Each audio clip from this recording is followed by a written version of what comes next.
Shalom, selamat malam Bapak Ibu Saudara Jemaat GBPK Subang yang saya kasihi. Berjumpa kembali dengan saya Pastor Agus Saputra dalam renungan malam setiap hari Kamis malam yang saya sampaikan kepada Bapak Ibu Saudara. Apa kabar Bapak Ibu Saudara pada malam hari ini? Saya berharap Bapak Ibu Saudara dalam keadaan yang baik ataupun lebih baik, atau bagi Bapak Ibu Saudara yang sampai dengan saat ini masih berada dalam keadaan sakit secara jasmani, tetap sabar Bapak Ibu Saudara ya. Tetap berjuang, tetap semangat. Suatu hari pasti Tuhan akan sembuhkan Bapak Ibu Saudara. Nah Bapak Ibu Saudara yang dikasih Tuhan, selamat berjumpa kembali dengan saya dalam renungan malam. Dan pada malam hari ini, hari Kamis tanggal 23 September tahun 2021, kembali saya akan membagikan berkat firman Tuhan untuk Bapak Ibu Saudara. Namun sebelum saya menyampaikan renungan firman Tuhan yang singkat pada malam hari ini, mari kita akan berdoa dulu memohon pimpinan Tuhan atas kita semua sepanjang acara kita pada malam hari ini. Mari kita berdoa bersama-sama. Bapa kami dalam sorga, terima kasih untuk malam ini Tuhan, di mana kami kembali akan masuk di dalam renungan malam. Tuhan berfirman kepada kami supaya walaupun renungan ini singkat, tetapi boleh menjadi berkat buat kami semua yang dengar. Urapi hamba-Mu, pimpin acara ini sampai selesainya, dan setiap orang yang dengar diberkati Tuhan. Dalam nama Tuhan Yesus kami berdoa, amin. Bapak Ibu Saudara yang dikasih Tuhan, minggu yang lalu masih ingat Bapak Ibu Saudara apa yang tema yang saya sampaikan kepada Bapak Ibu Saudara? Ya betul Bapak Ibu Saudara. Minggu yang lalu saya menyampaikan firman Tuhan tentang kerukunan dan berkat. Ini adalah hal yang sepasang tidak dapat dipisahkan. Mazmur 133 ayat 1-3 mengatakan bahwa oleh karena kita hidup rukun, maka kita akan diberkati Tuhan. Bukan cuman berkat itu ada menjadi milik kita, tetapi berkat itu mengejar kita. Artinya betapa dahsyatnya kerukunan itu. Banyak orang yang tidak memperhatikan kerukunan. Banyak orang yang mengabaikan tentang kerukunan. Kerukunan itu penting Bapak Ibu Saudara. Bagaimana kita hidup rukun, rumah tangga yang hidup rukun, rumah tangga akan diberkati oleh Tuhan. Gereja yang rukun, gereja akan diberkati oleh Tuhan. Perusahaan ataupun kelompok apapun juga yang rukun akan diberkati oleh Tuhan. Jadi betapa dahsyatnya, betapa pentingnya hidup rukun dalam kehidupan kita. Oleh karena itu malam hari ini mari Bapak Ibu Saudara jangan pernah mengabaikan hidup yang rukun. Mari kita akan usahakan hidup rukun. Nah, sebagaimana yang saya sampaikan minggu yang lalu, bahwa hari ini saya akan menyampaikan kiat-kiat atau tip-tip bagaimana kita bisa hidup rukun. Ya, minggu yang lalu kita sudah dengar firman bahwa hidup rukun itu diberkati Tuhan, dan malam hari ini kita akan dengar bagaimana kita bisa hidup rukun. Saya akan bacakan di dalam Filipi 2 ayat yang ketiga Bapak Ibu Saudara. Mari kita akan dengar sama-sama firman Tuhan.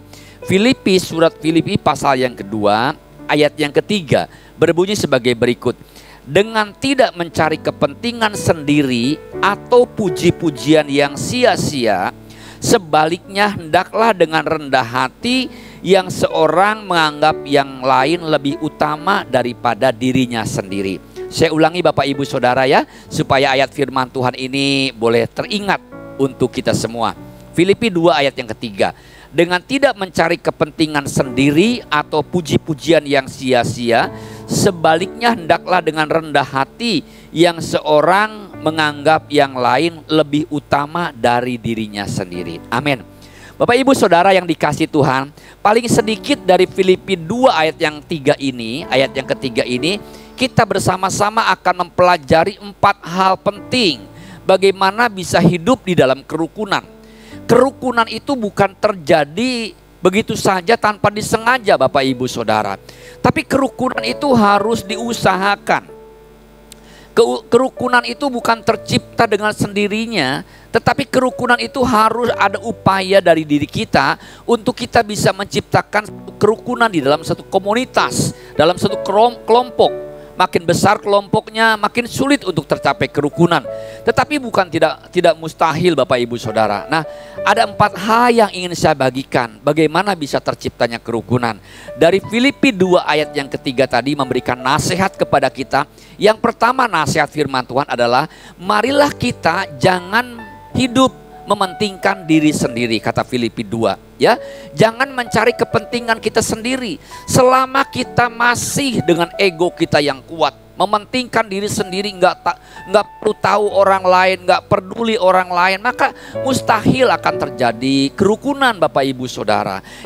Yang jelas akan terjadi gesekan, di mana yang satu ingin kepentingannya sendiri, yang satu ingin kepentingannya sendiri, maka akan terjadi gesekan di dalam komunitas itu. Begitupun juga jangan jauh-jauh dalam kelompok yang lain, dalam keluarga sendiri saja. Apabila salah satu atau semuanya terlalu mementingkan diri sendiri, misalnya ayah dengan ibu masing-masing terlalu ego, terlalu inginnya dituruti keinginan sendiri tanpa ingin memperhatikan kepentingan orang lain, maka pasti akan terjadi gesekan dan kerukunan itu akan sulit tercapai Bapak Ibu Saudara. Jadi Bapak Ibu Saudara, mari kita bersama-sama merendahkan ego kita, merendahkan kepentingan diri kita sendiri. Kita akan belajar untuk memahami kepentingan orang lain sehingga bisa tercapai kerukunan. Itu baru yang pertama Bapak Ibu Saudara, ya. Yang kedua Bapak Ibu Saudara, jangan selalu ingin mendapatkan puji-pujian yang sia-sia.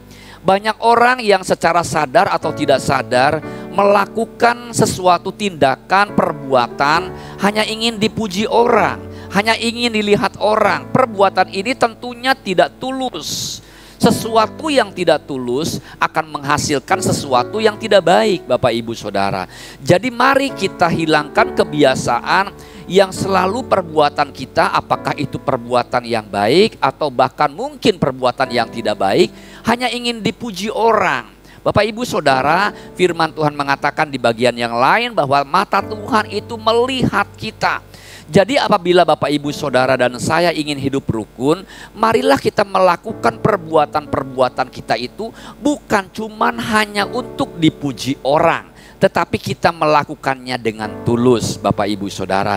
Kalau Bapak Ibu Saudara melakukan dengan tulus, maka saya yakin poin yang kedua ini akan menciptakan kerukunan di antara orang-orang yang ada di sekitar kita. Apakah Bapak Ibu Saudara dan saya sudah belajar hidup tulus dalam kehidupan kita? Tidak hanya ingin dipuji orang, jauhkan sifat-sifat seperti itu. Yang ketiga Bapak Ibu Saudara yang ingin saya bagikan malam hari ini kepada Bapak Ibu Saudara, kiat-kiat kerukunan adalah rendah hati. Firman Tuhan mengatakan dalam Filipi 2 ayat yang ketiga, hendaklah kamu rendah hati. Sifat yang sombong, sifat yang angkuh, sifat yang tinggi hati pastinya tidak akan bisa menimbulkan kerukunan. Bayangkan Bapak Ibu Saudara, apabila dalam satu kelompok ada orang yang terlalu angkuh, terlalu sombong, ya, terlalu ingin dipuji, maka bagaimana akan tercipta kerukunan? Tetapi kalau seorang dengan yang lain saling merendahkan diri, ya, seperti Yesus yang memberikan teladan kepada kita. Dia adalah Allah sendiri, kata firman Tuhan Injil Yohanes 1 ayat yang pertama. Dia adalah Allah yang menjelma menjadi manusia, tetapi dia tidak memperlahannya. Ya, dia sudah merendahkan diri serendah-rendahnya, bahkan dengan manusia. Bapak Ibu Saudara, siapakah kita? Marilah Bapak Ibu Saudara, kita akan menanggalkan keakuan kita akan menanggalkan sifat yang ingin dipuji orang saja, kita juga menanggalkan sifat ego kita, keangkuhan kita, ketinggian hati kita, kesombongan kita. Seringkali kita angkuh, kita sombong, kita merasa paling hebat mungkin, paling pinter mungkin, paling segala-galanya. Hal-hal yang seperti itu pastinya akan menimbulkan gesekan-gesekan dan pastinya tidak akan dapat menimbulkan satu kerukunan. Oleh karena itu Bapak Ibu Saudara, mari kita belajar rendah hati. Mau Bapak Ibu Saudara belajar rendah hati? Mulai dari sekarang.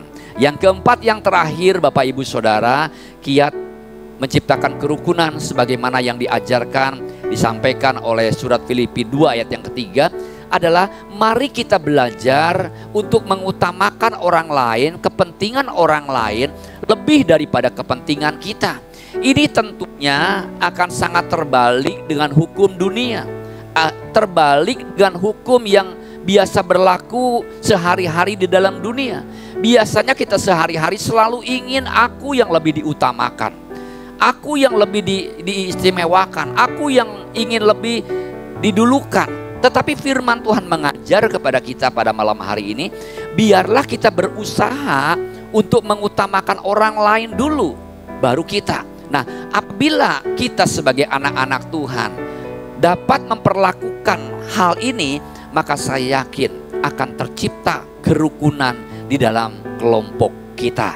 Begitu indahnya Bapak Ibu Saudara, apabila satu orang menganggap yang lain lebih utama, mengalah untuk orang lain.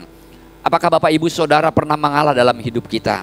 Mengalah itu bukan berarti bahwa kita kalah. Mengalah itu bukan berarti bahwa kita ditindas. Mengalah itu bukan berarti bahwa kita rugi, Bapak Ibu Saudara. Dalam kehidupan saya pengalaman, mengalah itu justru mendatangkan kedamaian yang pertama dalam hidup kita. Yang kedua Bapak Ibu Saudara, mengalah itu belum tentu atau tidak berarti bahwa kita kalah, tidak berarti kita ditindas, tidak berarti kita dianiaya, tidak Bapak Ibu Saudara. Tapi yakin dan percaya bahwa ketika kita mengalah, maka Tuhan ada bersama-sama dengan kita. Tuhan ada di pihak kita. Jadi ada 4 hal yang saya bagikan pada malam hari ini menurut surat daripada Filipi 2 ayat yang ketiga, untuk menciptakan satu kerukunan, di mana kerukunan itu akan mendatangkan berkat untuk kita. Yang pertama adalah Bapak Ibu Saudara, mari kita buang sifat-sifat yang terlalu ego dalam diri kita. Selalu ingin aku yang dipentingkan, selalu ingin aku yang dinomorsatukan, ya. Selalu ingin aku yang didulukan. Yang kedua Bapak Ibu Saudara yang dikasihi Tuhan Yesus, nasihat daripada Filipi 2 ayat yang ketiga adalah jangan hanya ingin mendapatkan pujian dalam segala apa yang kita lakukan. Kalau Bapak Ibu Saudara melakukan hal yang baik, Bapak Ibu Saudara berdoa, Bapak Ibu Saudara memberi kepada orang lain, Bapak Ibu Saudara melayani Tuhan, biarlah jangan sampai kita hanya ingin dipuji orang. Tetapi Tuhan katakan, biarlah Bapamu yang tersembunyi akan melihat perbuatanmu dan engkau akan diberkati Tuhan. Amin Bapak Ibu Saudara, puji Tuhan. Yang ketiga, Filipi 2 ayat yang ketiga mengatakan bahwa biarlah kita sekalian mau menanggalkan sifat kesombongan kita. Kita mau rendah hati di hadapan Tuhan dan di hadapan siapapun juga. Nah, ini tentunya kita harus belajar sama-sama. Dan yang keempat, yang terakhir Bapak Ibu Saudara, mari kita belajar untuk mengutamakan orang lain lebih utama daripada kepentingan kita. Artinya yang keempat adalah kita belajar untuk mengalah. Kadang-kadang kita sakit hati, kadang-kadang kita merasa, oh saya benar. Tetapi untuk terciptanya satu kerukunan, kita mesti mengalah. Dan kita yakin dan percaya kebenaran itu tidak akan dapat diganti. Kebenaran itu tidak akan dapat dikalahkan. Kebenaran itu pada akhirnya akan terbenar. Dan orang lain akan melihat bahwa yang benar itu adalah benar. Tuhan memberkati Bapak Ibu Saudara pada malam hari ini. Mari kita akan akhiri ibadah kita, renungan malam kita dengan doa. Mari kita berdoa. Bapa kami dalam sorga, terima kasih untuk nasihat firman Tuhan yang kami dengar malam hari ini. Bapa berkati setiap orang yang dengar, supaya kami semua boleh diberkati firman Tuhan, sehingga kami boleh tercipta hidup kerukunan kami di rumah tangga dimanapun juga berada. Dan kami percaya ketika kami hidup rukun, berkat Tuhan menyertai kami semua. Terima kasih Bapa di sorga, dalam nama Yesus kami berdoa. Bapak Ibu Saudara, terimalah berkat dari Allah Bapa di sorga menyertai Bapak Ibu Saudara. Kasih sayang Tuhan Yesus Kristus menyertai kita. Dan pernyataan perlindungan kuasa dari Roh Kudus turun atas kita semua. Mulai pada malam hari ini sampai selama-lamanya. Di dalam nama Bapa, Putra dan Roh Kudus. Dalam nama Tuhan Yesus. Haleluya. Amin. Tuhan memberkati Bapak Ibu Saudara. Selamat malam, selamat istirahat. Shalom.